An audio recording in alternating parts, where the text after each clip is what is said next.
Boa noite a todos, que a paz de Cristo esteja conosco. Estamos aqui num domingo, através do Centro Espírita Capitão Vendramini, trazendo essa palestra online, neste momento em que aqueles que podem estão em casa com seus familiares, para que esse vírus, o Covid-19, não tenha uma contaminação tão descontrolada. E justamente nesse momento em que nós estamos passando, é que precisamos estar com Deus. E por esse motivo, o Centro Espírita Capitão Vendramini está promovendo essas palestras online. Estamos distantes, mas através da tecnologia, nós vamos vendo que essa distância não é tão grande. Vamos iniciar a palestra então, mas antes eu vou tirar o meu rosto daqui, o vídeo, para não atrapalhar o slide aqui como um todo. Mas no final a gente volta aí para poder se despedir. Então deixa eu tirar o meu rosto daqui. Então o tema da palestra dessa noite é os sãos não precisam de médicos, que se encontra lá no capítulo 24 do Evangelho segundo o Espiritismo. E eu vou começar, eu sempre gosto de começar dessa maneira, passando um vídeo curto, normalmente, de uma minissérie que se chama A Bíblia, que foi lançada aí por volta de 2013 e cujo primeiro episódio teve uma audiência de mais de 13 milhões de pessoas. São 12 capítulos em uma temporada só. E essa minissérie A Bíblia, toda a sua história está centrada na história dos Atos dos Apóstolos. Então vamos iniciar com esse trechinho aí do vídeo para a gente poder dar um foco maior ao nosso tema.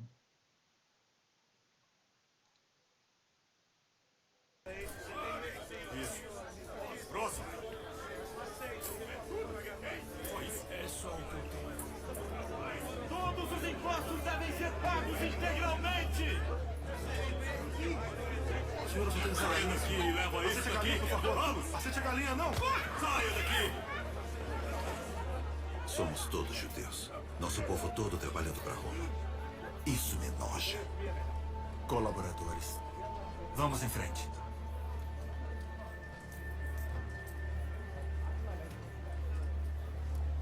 São vermes asquerosos. Devia manter distância deles. 2 homens foram ao templo para orar. Um era fariseu e o outro um publicano. O fariseu orou: Deus, eu agradeço por não ser como os outros homens, ladrões, adúlteros, ou como este coletor de impostos.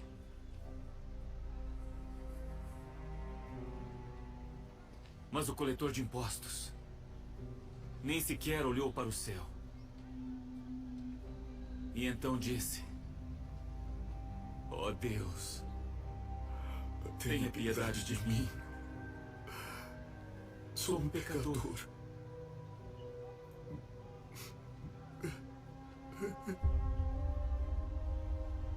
E Deus abençoou o publicano, não o fariseu.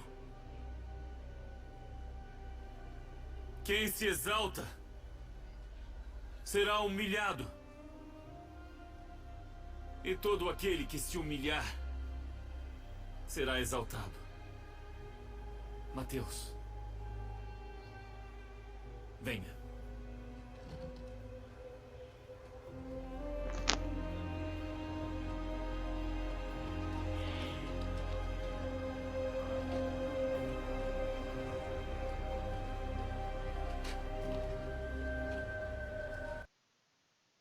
Esse trecho da minissérie se encontra lá em Lucas, capítulo 18, versículos de 10 a 14, é o chamado de Mateus.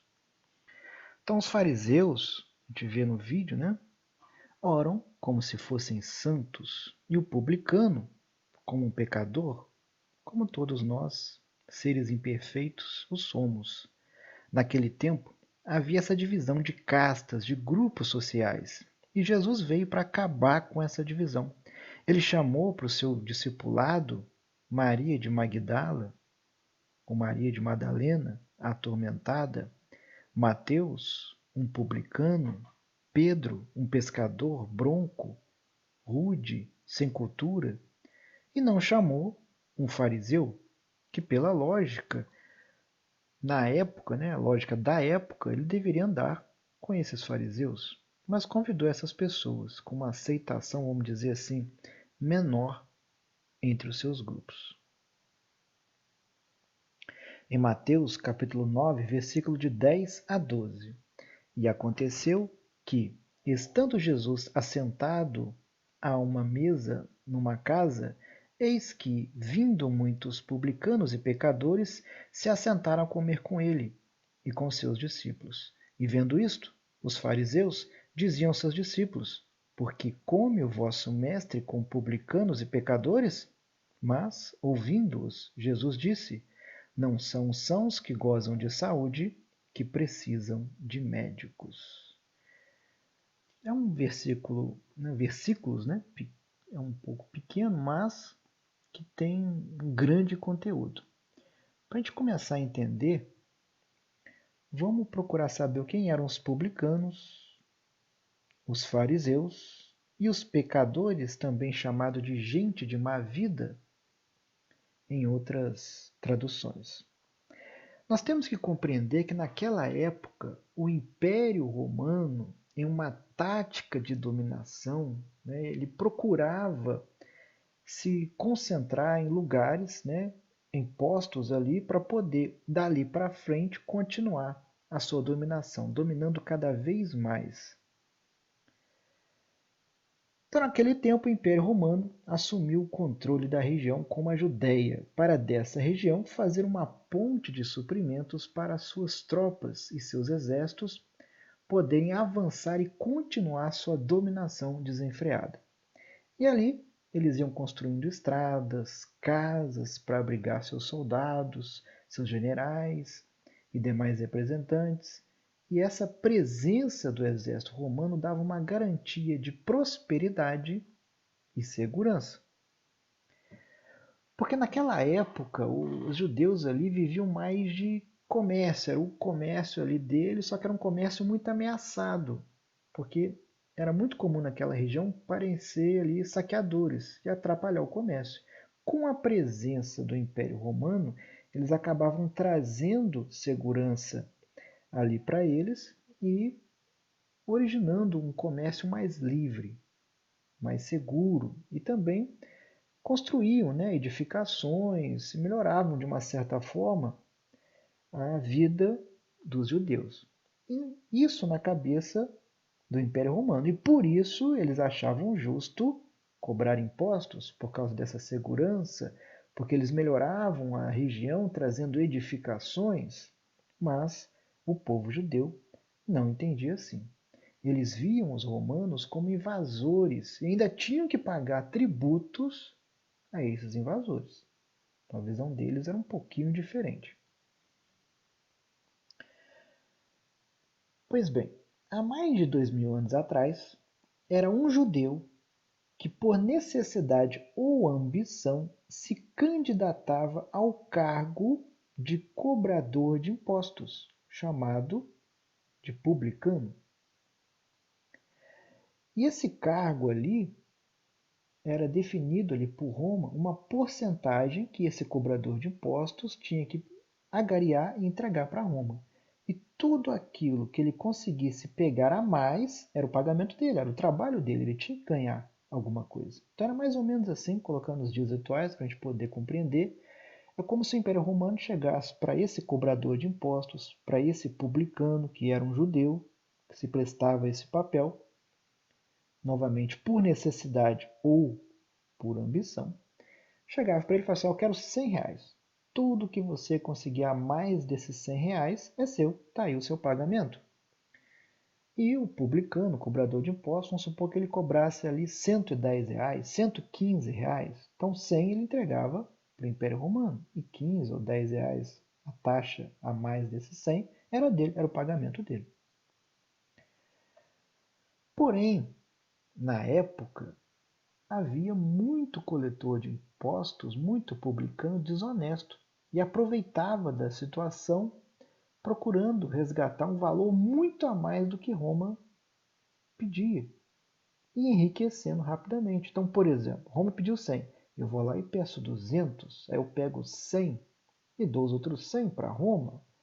Ou seja, eu vou pegar a mesma quantidade que Roma está pedindo para poder enriquecer rapidamente. Então, os coletores de impostos, que eram os publicanos, eram considerados a ralé, como disse ali naquele trechinho do vídeo, eram chamados de vermes asquerosos. Então, qualquer publicano, qualquer cobrador de imposto era muito mal visto perante ali a sociedade judaica. Se tinha um publicano passando no lado da calçada, as pessoas desviavam para poder não olhar na cara dele, não conversar com ele, nem só a ele, como qualquer um de seus familiares. Então as pessoas tinham de uma certa forma tinham nojo do publicano. Era até considerado como se não fosse um judeu por se prestar a esse papel de cobrar impostos, coisa que os judeus não compreendiam. Então esses eram os publicanos ou cobradores de impostos. Vamos agora tentar entender quem eram os fariseus. Naquela época, os judeus, ainda muito apegados às escrituras, às leis sagradas, quais? A Torá, composta ali pelos 5 livros da Bíblia hebraica, chamada pelos cristãos de Antigo Testamento.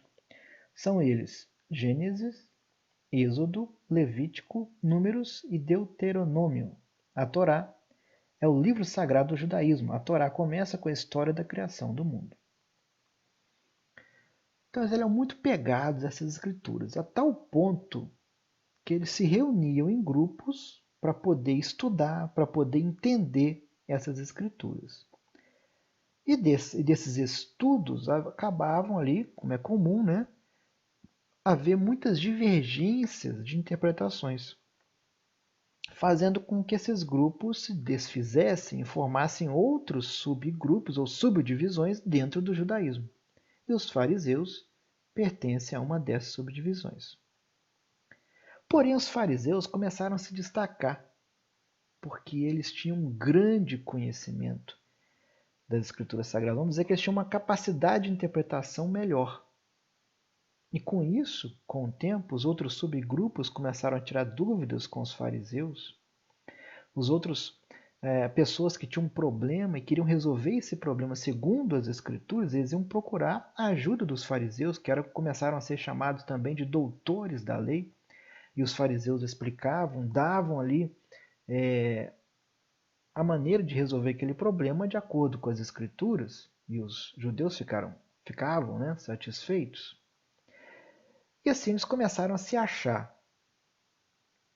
melhor do que os outros, porque eles tinham esse poder de interpretação, eles eram cheios de normas e cheios de exigências, algumas dessas normas bem pertinentes, que hoje nós conhecemos como cuidados da higiene.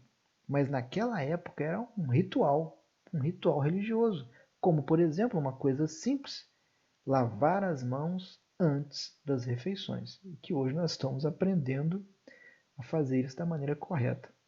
Mas não fazia isso por consciência, porque sabiam que lavar a mão era importante, porque tinha micro-organismo. Não. Eles faziam isso como um ritual religioso. E por causa desses rituais que eles faziam e cumpriam ali à risca, eles se achavam acima de qualquer outro. Então eles se achavam melhores, se baseavam na lei, mas sempre no ponto de vista da aparência. Eram orgulhosos, adoravam o poder que o conhecimento trazia para eles, mas detestavam novidades, detestavam mudanças, não gostavam de quem mudasse seus rituais. Aí nós começamos a entender por que eles perseguiam Jesus, por que eles não gostaram de Jesus na época, porque Jesus não era preso a rituais. Jesus não era preso a formalidades, ele curava até no sábado, infringindo ali o ano sabático. Jesus começava a ser adorado e ter mais poder de informação do que os fariseus, começava a ser seguido, e isso incomodava muito os fariseus. E os fariseus queriam tirar Jesus do caminho deles, mas eles não podiam prender Jesus, eles não podiam matar Jesus porque eles não tinham poder militar. E Roma era muito esperta. Roma permitia aos judeus qualquer demonstração religiosa, ou qualquer escolha religiosa. Eles não se intrometiam. Logo, os fariseus começavam a fazer um jogo, tentar colocar Jesus contra o Império Romano, porque aí ele tinha o poder militar, ou colocar contra o povo judeu, que o povo judeu ia ficar contra Jesus e ia deixar de seguir Jesus. Então, resumidamente, esses aí eram os fariseus. E os pecadores? Em outras traduções, gente de má vida. Quem era essa gente de má vida?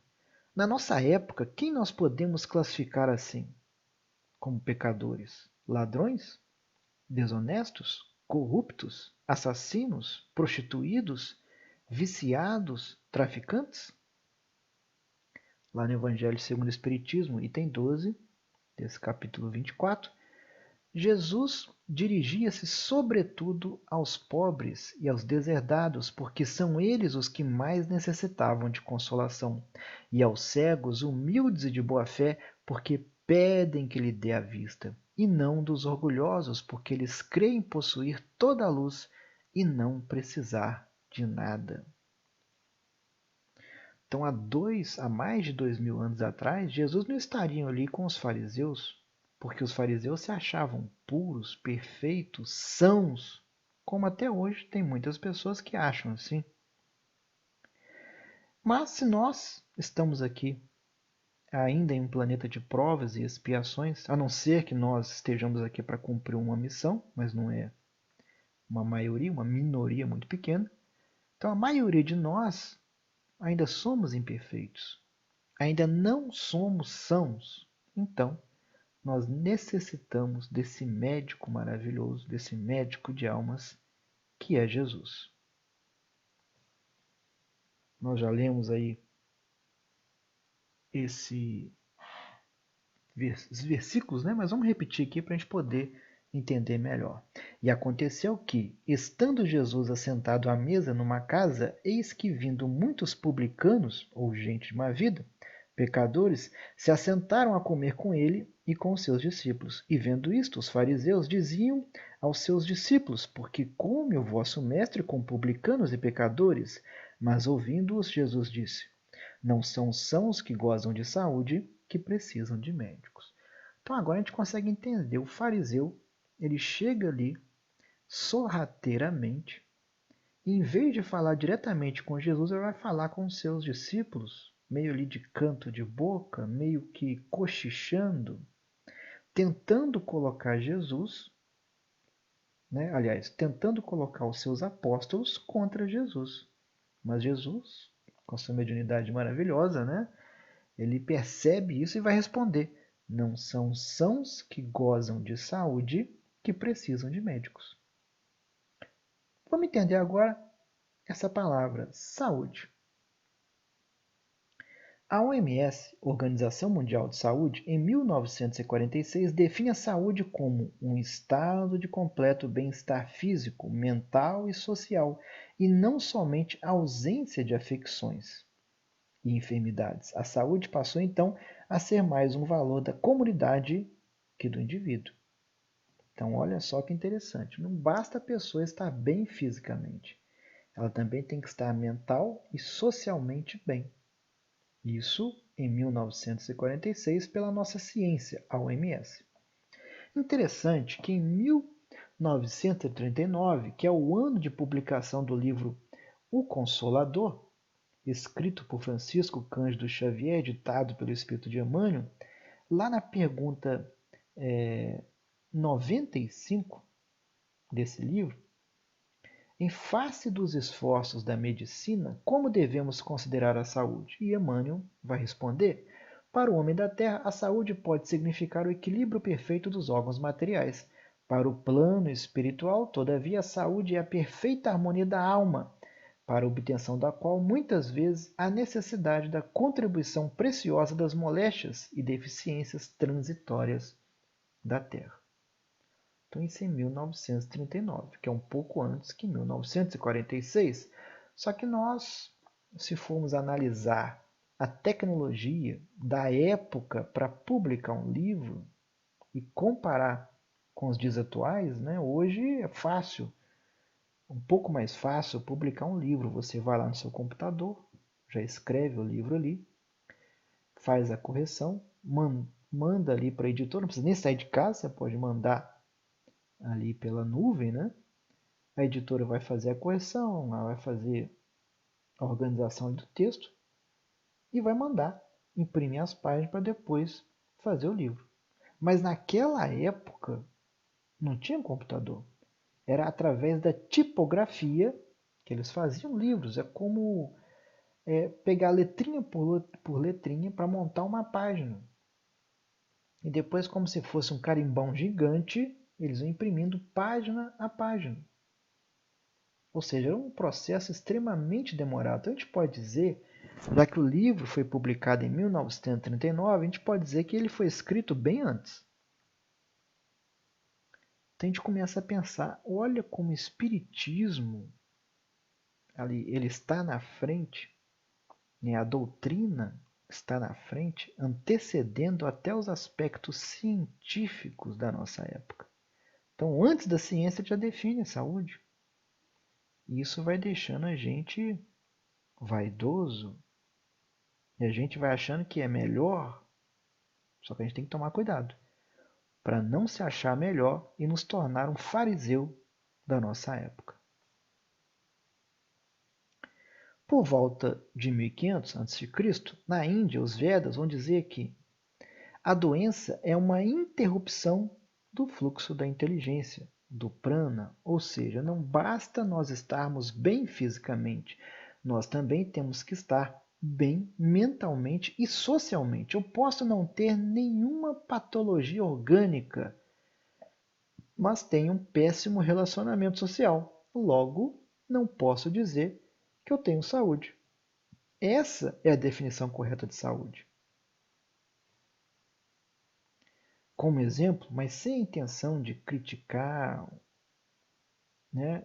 Mas com a intenção de aprender, a gente vê esse ator maravilhoso, Robin Williams, aquele tipo de ator que quando fazia um filme a gente sabia que esse filme era bom e que a gente tinha que assistir esse filme. Então era uma pessoa que tinha fama, que tinha riqueza, que tinha beleza. O sonho da maioria das pessoas, fama, riqueza, beleza. Mas, no entanto, mesmo tendo tudo isso, esse ator tirou a própria vida.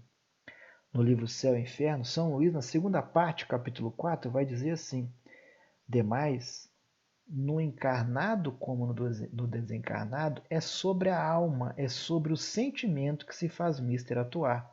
Toda ação material pode sustar momentaneamente os sofrimentos do homem vicioso, mas o que ela não pode é destruir o princípio móbito residente na alma. Todo e qualquer ato que não vise aperfeiçoar a alma não poderá desviá-la do mal. Então a gente vai ver como é importante essa avaliação da alma, do sentimento, da parte social, da parte mental. Então, quando olhamos uma pessoa e não encontramos sinais de dor ou de sofrimento, não significa que essa alma não esteja sofrida e que ela não necessite de ajuda. O rei Davi, lá no Salmo 42, versículo 6, vai dizer assim: ó Deus meu, dentro de mim, minha alma estava abatida.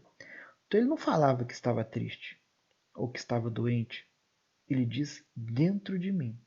Provavelmente pedindo a Deus, tentando, como era um rei, manter uma aparência de controle. Mas dentro dele algo não estava bem. Podemos dizer com sintomas depressivos? Que podem ser momentâneos ou permanentes, como aconteceu com o ator Robin Williams?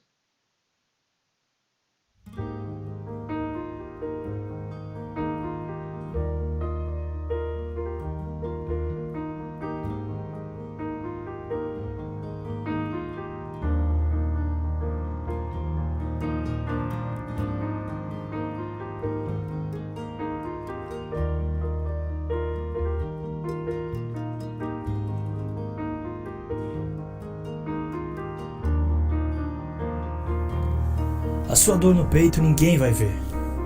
Ela é invisível aos olhos não treinados.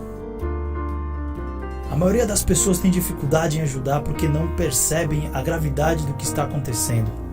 Muitos não se lembram das próprias dores e não conseguem entender a sua. Endureceram o coração para sobreviver, e é isso que esperam de você. E querem que você faça o mesmo, que seja forte. Por isso não espere a sensibilidade de fora. Você que convive com essa dor sabe bem o quanto ela te atrapalha. Sabe o quanto precisa de ajuda.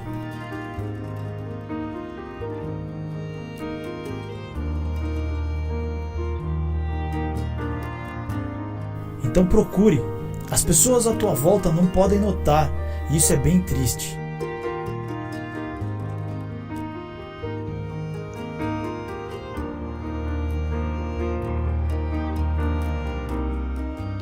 Mas você sentir essa dor na pele e não fazer nada é muita loucura.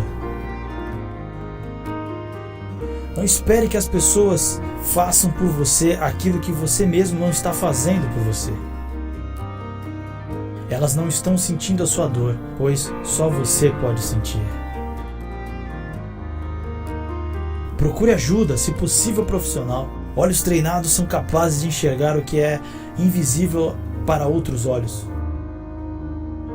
Mas está ali, sendo expresso no grito do silêncio.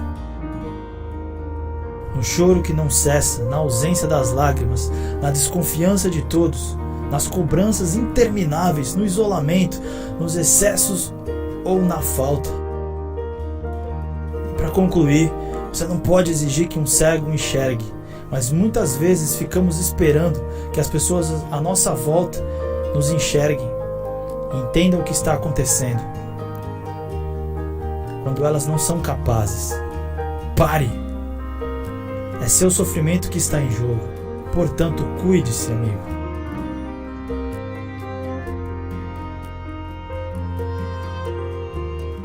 E essa é a mensagem que eu queria deixar.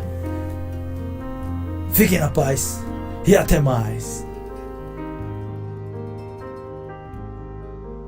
Então é difícil de perceber se uma pessoa está com depressão. Ela pode nos apresentar perfeita, de repente até um pouco triste, mas saber se está com depressão, só um profissional da área. E mesmo assim, depois de muita conversa, depois de muita análise, depois de alguns testes. Mas, para isso, esse profissional tem que ser procurado. E a maioria das pessoas não fazem isso ou nem sabem que estão com depressão. Alguns dados para a gente poder entender sobre esse problema. Um trabalho realizado em 18 países pelo Banco Mundial, onde foram analisados 52 mil pessoas de país desenvolvido e em 37 mil pessoas de países em desenvolvimento, chegou à conclusão que existe uma prevalência global de 12% de transtorno depressivo, aproximadamente 6% nos países desenvolvidos e 6% nos países em desenvolvimento, onde a idade média desses transtornos é abaixo dos 24 anos. A OMS faz um levantamento sobre a causa global das doenças e as maiores causas referem-se a transtornos mentais, sendo o transtorno depressivo em primeiro lugar. Então, falando em depressão, essa doença da alma, em virtude da gravidade dessa doença, é importante nós trazermos aí esses dados. Então nós temos que abrir os nossos olhos e tomar cuidado com o impacto que esse transtorno pode causar nas pessoas. É olhar mais para a alma. E essa é a nossa limitação. A gente olha para o exterior e logo classifica. Quando vemos uma pessoa sem um membro, vestida com simplicidade, logo nós temos pena. E às vezes a pessoa interiormente ela está melhor do que a gente. Então temos essa mania de rotular, como faziam muito bem os fariseus. Eles eram ótimos para rotular. Através do comportamento, das roupas, pela família ou pela companhia, eles rotulavam as pessoas. Então, como podemos identificar quem tem saúde ou não? Jesus, com a sua mediunidade completa, com apenas um olhar, sabia nos identificar. Mas nós não temos os mesmos dons mediúnicos. Nós temos que aprender, na verdade, a cuidar melhor da nossa saúde. E assim, dando o exemplo para aqueles que convivem conosco e ensinando quando essas pessoas quiserem. No livro Gotas de Vida, o pensamento é a força elétrica capaz de atrair para a nossa realidade tudo aquilo que for impresso em nossa mente, pois tudo que for impresso em nossa mente por um desejo afirmativo se realizará conforme a atitude mental. E nisso está a chave mestra que abre os portais eternos.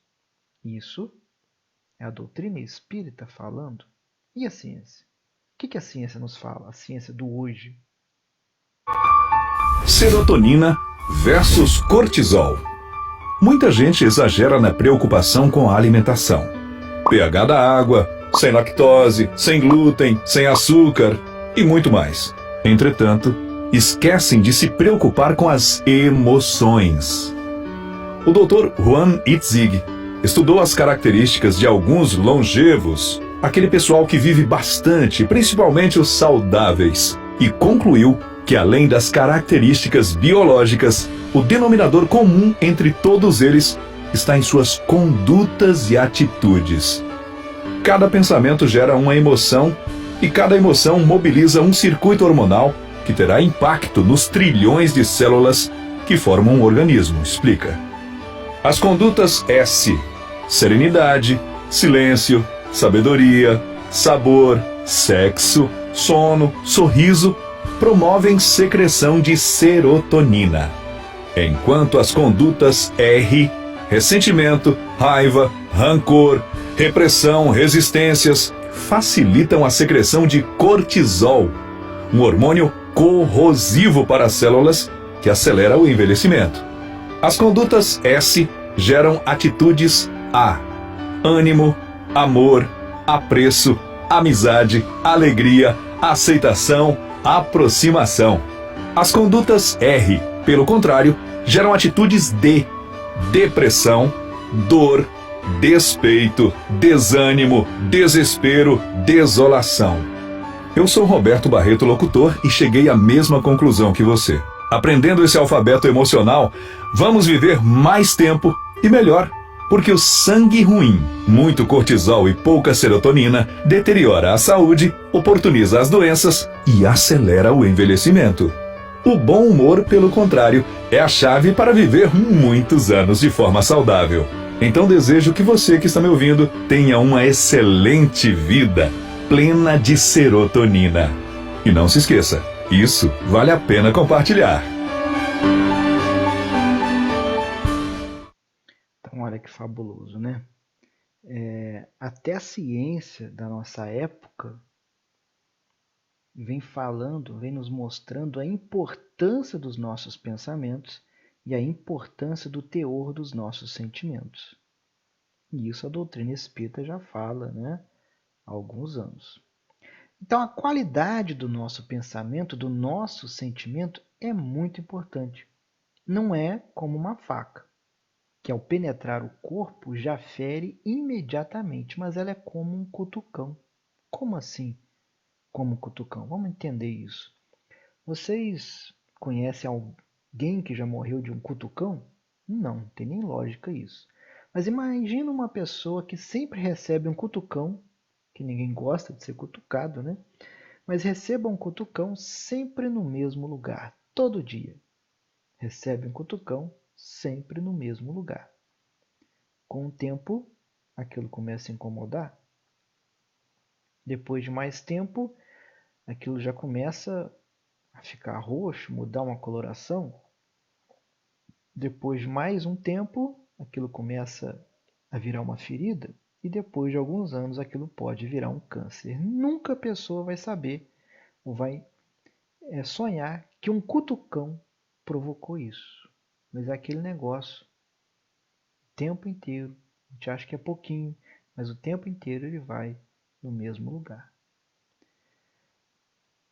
Ao longo do tempo, pensamentos e sentimentos ruins passam do corpo espiritual, transmitindo ao perispírito até chegar ao corpo físico, causando aí a famosa moléstia, como nesse exemplo que eu dei de um câncer. Então é importantíssimo nós cuidarmos daquilo que está dentro de nós, nossos pensamentos, nossos sentimentos. E nunca é tarde para fazer essa mudança. Se uma pessoa está muito doente e por causa da dor resolve mudar verdadeiramente seus pensamentos, seus sentimentos, mudando também sua maneira de agir, se Deus permitir, ela pode ser até curada. Caso contrário, essa reforma íntima que a pessoa teve vai lhe trazer mais força, mais resignação para suportar tudo isso que ela está passando.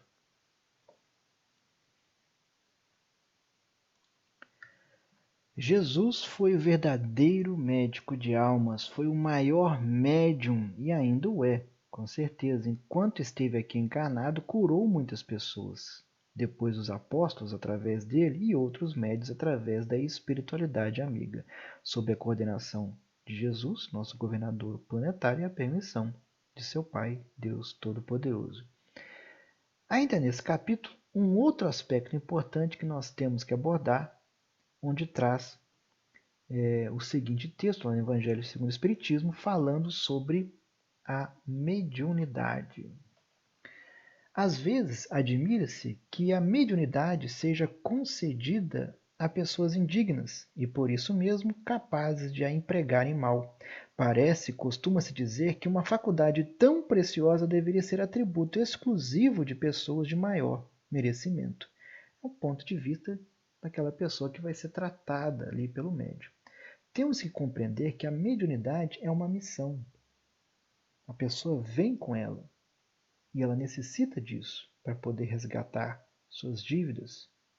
E como nós temos o nosso livre-arbítrio, nós podemos usar esse dom, essa mediunidade, e cumprir a nossa missão, ou falhar.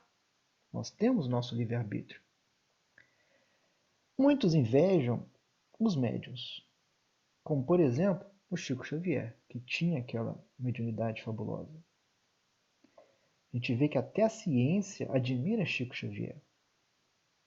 Lá da revista Super Interessante, está meio pequeno, deixa eu dar uma aumentada aqui. Então a inteligência artificial pôs à prova a psicografia de Chico Xavier.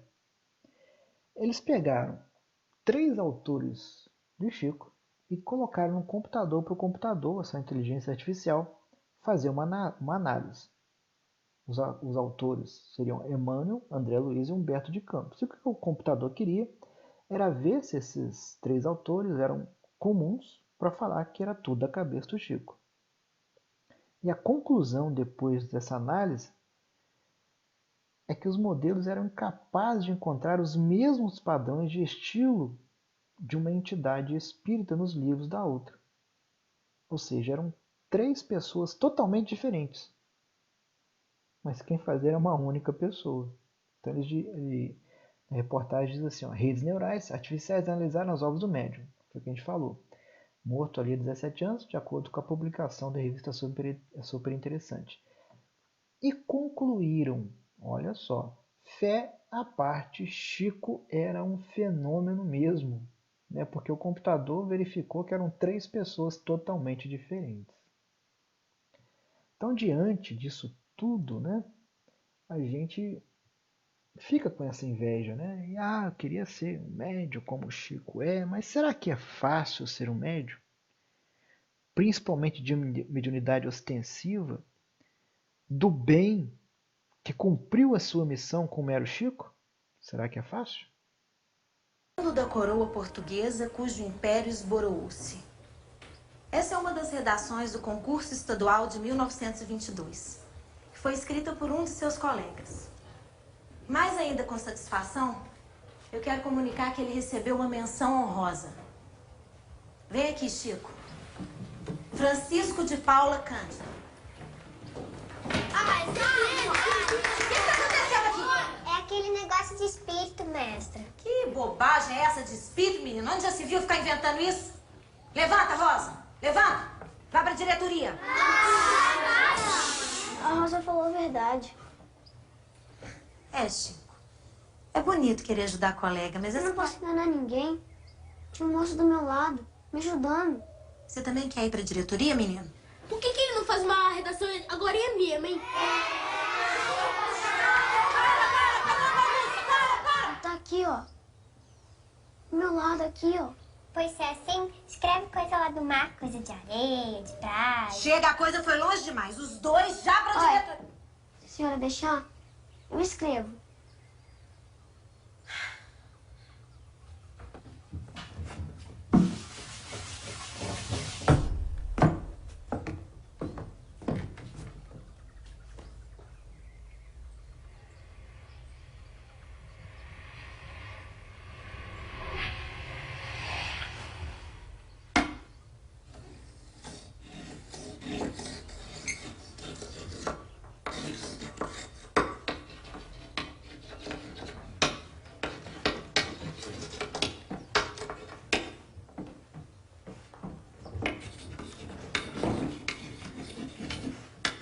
Meus filhos, ninguém escarneça da criação.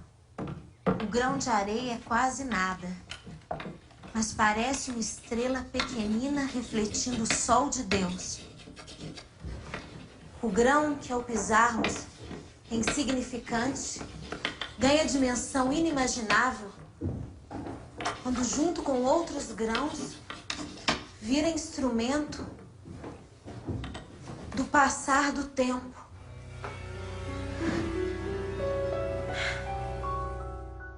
Então esse é um trecho do filme que retrata a vida de Francisco Cândido Xavier. A gente vai ver que desde novinho Chico já tinha essa mediunidade ostensiva. Se a gente for analisar, se isso que nós acabamos de assistir aqui acontecesse nos dias atuais, já ia causar uma certa estranheza. Imagina naquela época. Então a gente começa a entender o quanto o Chico sofreu com essa mediunidade ostensiva. A Ivone Pereira do Amaral vai nos dizer assim: ser médium não é apenas receber espíritos. Ser médium é, acima de tudo, ser discípulo do bem, habilitando-se dia a dia no intercâmbio regenerador com o alto, a proveito da reforma geral da humanidade, do planeta e de si próprio. E nós, que invejamos algum médium, estamos dispostos a estudar muito, a praticar, a nos sacrificar, a renunciar à materialidade? Será que nós estamos dispostos a isso? Porque a gente olha ali, né, mais um trecho ali do filme, um trecho não, uma foto, né, do filme que retrata a vida de Chico Xavier, te vê ali Chico conversando com Emmanuel, a gente olha e fala, fica até com inveja, né? Fala, mas eu também gostaria de conversar com Emmanuel, de conversar com o espírito de luz, né? Com aquela luz, com esse sentimento. Já pensou conversar com Bezerra de Menezes, o padroeiro aí da nossa casa? Que maravilha que seria! Quem que não gostaria? Isso todo mundo gosta. Só que não são os sãos que gozam de saúde que precisam de médicos. Como eu iria ajudar um espírito de luz? Eles é que nos ajudaria. Mas o tempo todo? Não. Eu também precisaria ajudar aqueles espíritos que necessitam da nossa ajuda. E se aparecesse um espírito menos esclarecido, enfermiço, sem luz, de aparência grotesca, necessitando de ajuda, ou pedindo, ou inconscientemente necessitando dessa ajuda? Será que nós ficaríamos ali para ajudar ou nós sairíamos correndo? Ou seja, nós não vamos tratar só com espíritos de luz, mas também com espíritos sem esclarecimento, espíritos inteligentes para o mal, que vai tentar fazer com que nós falhamos nessa missão, que no caso aqui que a gente está falando é na missão da mediunidade. Ou seja, nós queremos a parte boa do trabalho, né? Conversar com o espírito de luz. Mas a parte mais difícil a gente quer pular, que é ajudar aqueles espíritos que têm necessidade. Então, olha que interessante. Sócrates. Se os médicos são mal sucedidos tratando da maior parte das moléstias, é que tratam do corpo, sem tratarem da alma. Ora, não se achando o todo em bom estado, impossível é que uma parte passe bem. Então, olha que fantástico. Lá no Evangelho segundo o Espiritismo, o Espírito fornece a chave das relações existentes entre a alma e o corpo e prova que um reage sobre o outro incessantemente, abrindo assim nova senda para a ciência. Então é preciso nós estarmos sempre cuidando da alma e do corpo. Na atualidade, as pessoas se preocupam mais em cuidar do corpo, isso quando preocupam, né? Do que da alma. E mesmo assim adoecem, pois esquecem, né, de cuidar da alma. E a função de um templo religioso é essa, a de cuidar da nossa alma. Como que uma casa espírita, por exemplo, já que a gente está falando de doutrina espírita, vai nos ajudar a cuidar da nossa alma e, por consequência, né, cuidar também do nosso corpo? Ela faz isso através dessa tríade maravilhosa, que é o estudo, o intercâmbio mediúnico e o trabalho. Então a casa tem essa função. O estudo é para nós entendermos a doutrina espírita e, por consequência, mudar a nossa visão das coisas, levar em consideração a presença, a influência incessante da espiritualidade. O intercâmbio mediúnico, muitos vão achar assim, não, o intercâmbio mediúnico só vai acontecer numa reunião mediúnica. Não. Ela acontece nesse momento em que nós estamos aqui online assistindo a palestra, ou quem está fazendo a palestra. Acontece no momento em que a pessoa está recebendo o passe. Então o intercâmbio mediúnico acontece em vários momentos. E o intercâmbio mediúnico ele vai limpar as energias grosseiras, ele vai equilibrar os nossos fluidos, atraindo para nós boas companhias espirituais, melhorando assim o nosso pensamento e o nosso sentimento. Então, através da compreensão, através do equilíbrio das nossas energias, do equilíbrio das nossas companhias, nós vamos para o trabalho. O que é o trabalho? É a reforma íntima, que depois do entendimento, do equilíbrio das energias, nós colocamos em prática, nós nos tornamos melhores, nos tornamos cristãos, valorizando com certeza mais a espiritualidade. Nossa casa, como muitas casas espíritas, tem o momento do passe, só que antes de receber o passe, nós vamos para o estudo. Então olha como é que é interessante, o estudo, entendimento, o passe, o intercâmbio mediúnico, o equilíbrio das energias, e depois, através dos dois, a reforma íntima, que é o trabalho. A nossa casa também, quando nós estávamos aí em presencial, mas vamos voltar, nós temos também às quartas-feiras, às 19 horas, os passes de cura espiritual, que é mais completo. Se a gente for comparar um passe normal após uma reunião pública, após uma palestra pública, ele dura aí 1, 2 minutos, enquanto um passe de cura espiritual dura entre 15 a 20 minutos, então ele é mais completo. E nesse passe de cura espiritual, ele segue o mesmo processo da tríade. A pessoa não pode chegar e ir direto para o intercâmbio. Ela vai assistir uma quantidade de reuniões públicas para se preparar e só depois de assistir essas reuniões públicas é que ela vai passar para o intercâmbio mediúnico.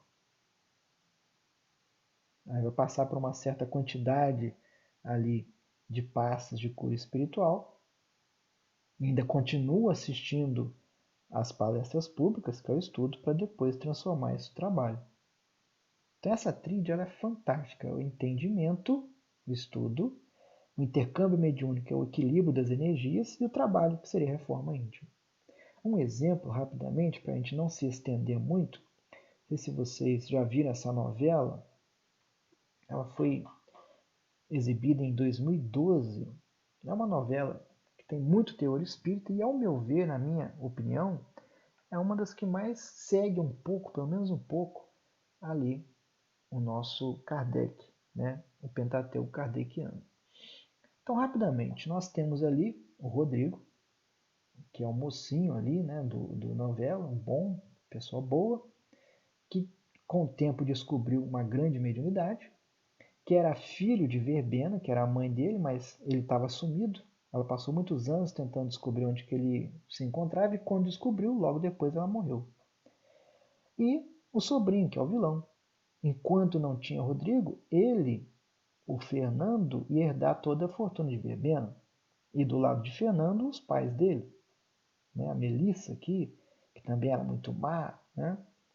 E maldade, maus pensamentos, maus sentimentos. Chega um ponto que Melissa, para poder se proteger, mata uma pessoa. E essa pessoa acaba virando o obsessor dela, que vê que ela gosta muito de Fernando e resolve agora obsidiar Fernando, para poder atrapalhar ela. E começa a obsidiar Fernando, começa a obsidiar, chega um ponto que a obsessão é tanta que Fernando não consegue nem andar. E nenhum médico consegue descobrir que ele tem. E nesse momento, Rodrigo descobre uma mediunidade de cura algumas pessoas, cura um cavalo, um potrinho, não me recordo bem. E nisso pedem para ele para poder curar o Fernando. Mas Fernando não gostava de Rodrigo nem por nada, né? O Rodrigo fica meio receoso, fala, olha, eu não sei se eu vou conseguir, porque ele não gosta de mim, não acredita nessas coisas. Mas a Miriam, que era namorada de Fernando e agora começa a namorar Rodrigo, pede para ele, tenta ajudar ele e tal. Não, vou tentar ajudar. E é interessante, eu queria até pegar essa parte aí da novela, mas não consegui achar. Então, Fernando é colocado em uma cama e Rodrigo começa a fazer o passe de cura espiritual. No momento que ele começa a fazer, a espiritualidade cerca ele, né, contribuindo ali para a cura. E Rodrigo sente, né, que ele está com a presença da espiritualidade e consegue perceber que ele está realmente curando Fernando. Fernando percebe também que as pernas dele já começam a ganhar movimento, mas fica quieto. Ele aproveita daquela situação para poder difamar ali o Rodrigo, falando que ele não fez a cura porque ele não gosta dele, né? Ou seja, ele só teve o intercâmbio mediúnico, ele não teve o estudo, então ele não entendeu o que estava acontecendo e por consequência ele também não ia ter a reforma íntima, então ele continuou ali na maldade, mesmo recebendo essa bênção do intercâmbio mediúnico que foi a cura dele. E mais para frente na novela, como ele continuou nas suas maldades, mais para frente ele acaba tendo de novo, né, voltando ali a receber aquela obsessão daquele espírito que a mãe matou, daquela pessoa, e volta a não conseguir andar. É por isso que Jesus sempre dizia após curar, vai e não peques mais. Ou seja, mude a sua conduta, mude a sua maneira de viver para que algo ainda pior não lhe aconteça. É por isso que nós necessitamos assumir que precisamos de Deus. Que a nossa alma é que importa. Ela é eterna. O corpo é apenas uma veste e não dura para sempre. Então é por isso, se somos realmente espíritas, se somos cristãos, nós temos que assumir para nós que nós ainda não somos sãos. E uma reflexão interna, fazendo aí, partindo para uma reforma íntima, dizer para nós mesmos, eu me reconheço como uma pessoa falível, eu tenho falhas, não sou paciente, não sou tolerante, não sou caridoso, não sou humilde, não perdoo, e etc. Mas eu vou trabalhar para melhorar os meus pensamentos e sentimentos, as minhas más ações e abrir espaço para as virtudes, humildade, amor, paciência, perdão, tolerância. Eu vou fazer este esforço. Então, eu sou espírita, eu sou cristão, vou seguir o caminho do bem, vou domar as minhas más inclinações, as minhas más tendências, os meus pensamentos, os meus sentimentos. É um trabalho difícil, com certeza, mas paciente, incessante e contínuo. e podemos ter certeza que nós não estaremos sós, pois Cristo, o nosso médico de almas, estará sempre ao nosso lado. Pois o que a doutrina espírita nos ensina é que estamos aqui, encarnados para melhorar, para evoluir, que possamos sair daqui, depois dessa palestra online, com essa atitude e com todas essas reflexões. E sempre nesse intuito, que é preciso ter fé, é preciso acreditar. Eu espero que cada palavra desse poema de hoje abrace o coração de todo sonhador desse país e que nunca deixe de acreditar. Eu disse, acredite. Acreditar é ter fé naquilo que ninguém prova. É dispensar a certeza que geralmente comprova, pois a dúvida é uma dívida e a conta só se renova. Acredite, meu povo. Acredite no improvável, acredite no impossível. Enxergue o que ninguém vê, perceba o imperceptível. E enfrente o que para muitos parece ser invencível. Acredite em você, na força da sua fé, nas vezes que você teve que remar contra a maré. Cada não que alguém lhe disse deu forças para que surgisse um desejo de provar que quando a gente tropeça, se levanta e recomeça, sem parar de caminhar. Acredite em tudo aquilo que lhe torna diferente, em tudo que já passou e no que vem pela frente. Acredite e seja forte, não espere pela sorte, não espere por ninguém, pois de tanto esperar você pode estacionar e deixar de ir além.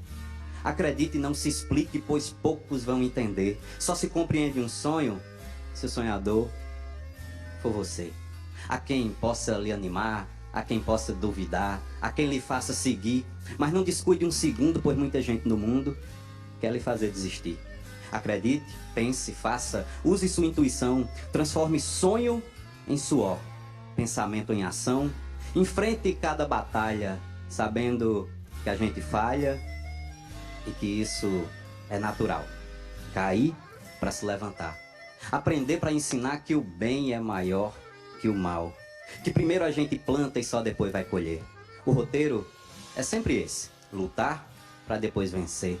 E que a arma mais potente seja sempre a sua mente, munida só de bondade. Se você não se entregar, dá até para acreditar nessa tal humanidade.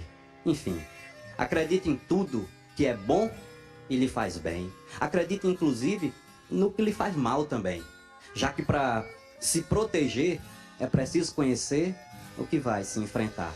E que você nunca esqueça, não importa o que aconteça, não deixe de acreditar. Valeu, Braulio.